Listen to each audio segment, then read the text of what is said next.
ॐ सहना भवतु सहनौ भुनक्तु सह वीर्यं कर्वावहै तेजस्विनावदितमस्तु मा विद्विषावहै ॐ शान्तिः शान्तिः शान्तिः.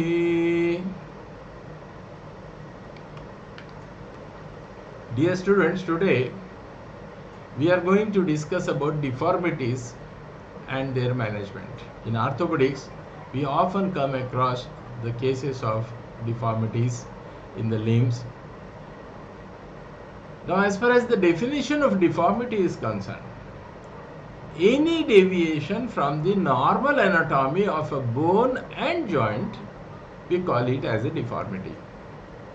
Most of the time, we know that there is a deformity, but we cannot define the deformity, and hence please remember this definition. Any deviation from the normal anatomy of a bone and joint is called the deformity. Now, deformities can be classified into two major categories.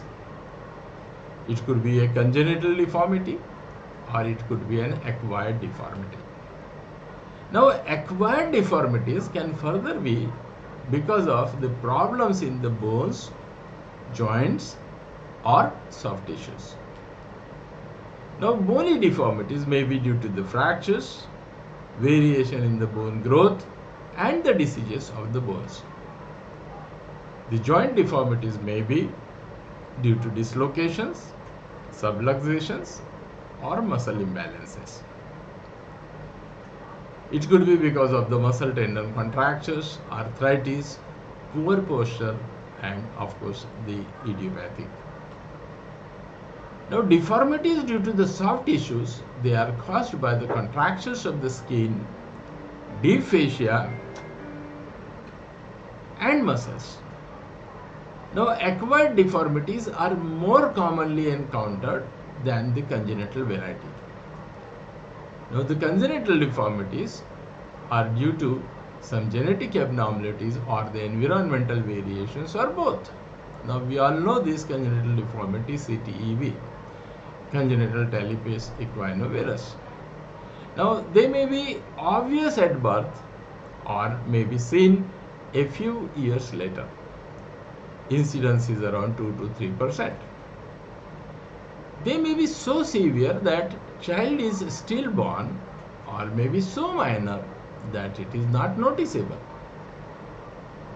And hence, now let us start discussing in some details various deformities caused by because of the bone causes. So, the growth disturbance, bone disorders, and fractures, these are the causes responsible for the deformities due to bones. So, growth disturbance. Now look at this particular picture. The tumor, infection, or a trauma near the growth epiphysis, it can cause unequal stimulus, suppression, or stimulation of the growth. Now this results in bending, shortening, or lengthening of a bone respectively. Examples being the osteomyelitis or the epiphyseal injuries or the tumors etc. As far as the bone disorders are concerned, the endocrine disorders, metabolic disorders, developmental disorders are some of the examples with the bone deformities. Here you can see the deformity gain valgum occurring because of the rickets. Then the fractures. Now this is by far the most important cause for a bone deformity. Look in this particular picture, the S-shaped deformity around the elbow because of the supracondylar fracture humerus. You can see it. Or all displaced and the fresh fractures, they cause temporary deformity, while the malunion or non-union may lead to deformities later. As you can see in this particular picture, a lady with a malunited Colles fracture with a dinner for deformity.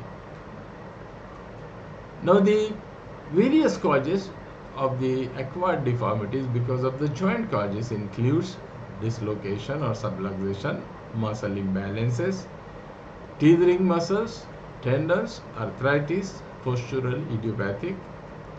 We have already discussed it. Now let us see the examples. The dislocation or subluxation, this is the usually due to the trauma. In this particular picture, you can see that there is a subluxation of the acromioclavicular joint because of a trauma. Now, in this particular X-ray, it is showing a deformity because of the pathological dislocation of the hip. In this particular case, it is because of the tuberculosis of the hip. The pathology is TB of the hip. Then the deformity may be because of the muscle imbalance as shown in this particular picture. It's a case of cerebral palsy.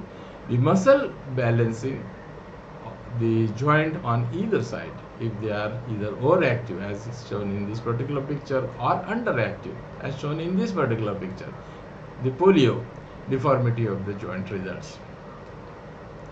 The tethering of the muscles and tendons. Now this can take place due to the growth of the fibrous tissue following the infections or due to the callus following the fractures. Now tethering restricts the joint movements and if held for some time, deformity results. Now this particular picture shows the deformity caused in the Volkmann's ischemic contraction. It could also be tenosynovitis of finger flexors etc., which may cause the deformity. Now arthritis. Any joint may give rise to muscle spasm in the initial stages and fibrous or later bony ankylosis in the later stages. Here you can see that one hip is fixed in adduction, another in abduction because of lying on one side. Then the rheumatoid arthritis, it can also give the deformity. This particular picture shows various hand deformities seen in the rheumatoid arthritis.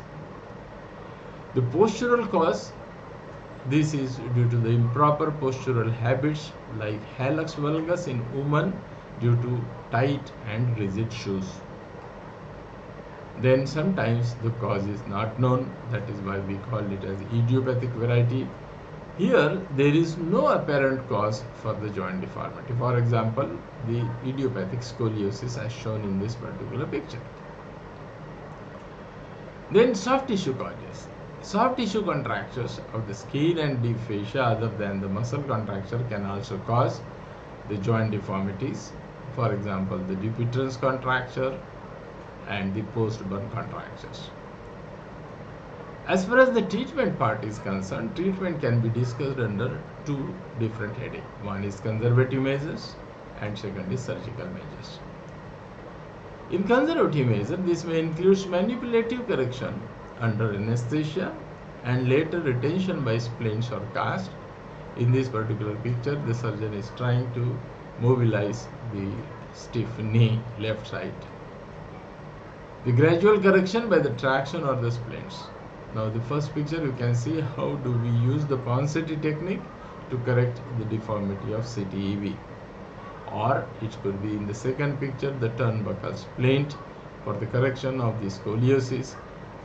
The correction by plaster basing of scoliosis is sometimes hazardous. As far as the surgical measures are concerned, there are various surgical options available. The first and foremost important is ELISA rope. Now this is the gold standard for deformity correction in recent times.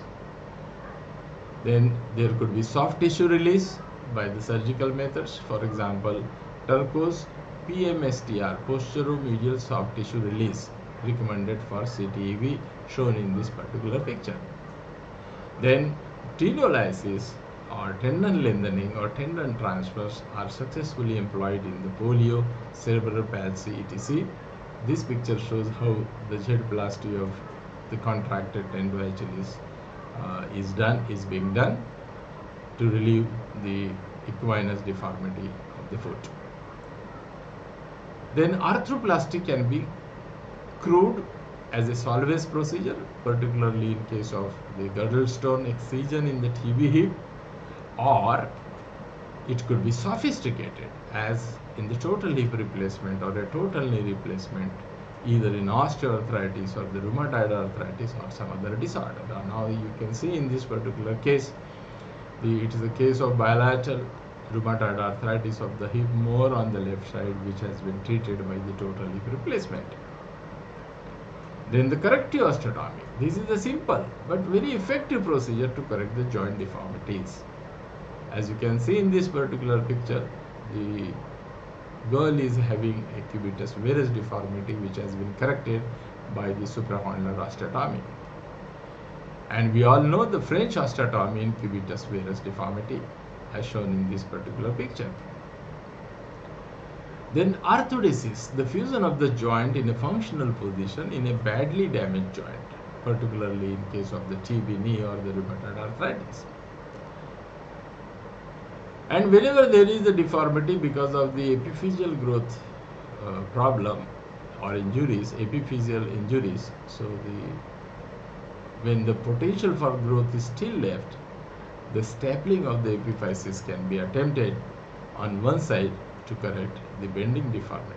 For example, genu varum or genu valgum. As you can see here, the patient has developed the genu valgum because of excessive growth on the medial side and reduced growth on the lateral side, and hence the epiphyseal plate has been stapled on medially, and over a period of time the deformity gets corrected. This is how we treat the various deformities in orthopedics. So thank you very much for your patient listening. Please do visit to my YouTube channel, subscribe it, like it, share it. Thank you very much.